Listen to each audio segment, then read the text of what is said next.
My name is Ed, and we're here to discuss my experience with Gutter Defender.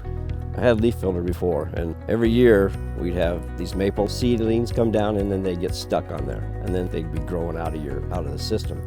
And they weren't really slanted away from the house. They were just like flat, so things would catch in there all the time. Gutters would fill up, and then if I didn't get to them soon enough, the rain, they'd overflow and drip down our foundation and stuff. With Gutter Defender, it was an easy process. It was installed quickly, and everything went super clean.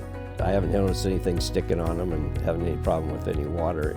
Gutter Defender uses the Mastershield Protection System with a stainless steel and copper micro mesh design. It lets water in and keeps everything else out. Plus, our gutter system is pitched closely to follow your roof line, causing debris to flow as if there were no gutters on your home, and preventing ice from finding a foothold in the winter. And everything is backed by a lifetime warranty.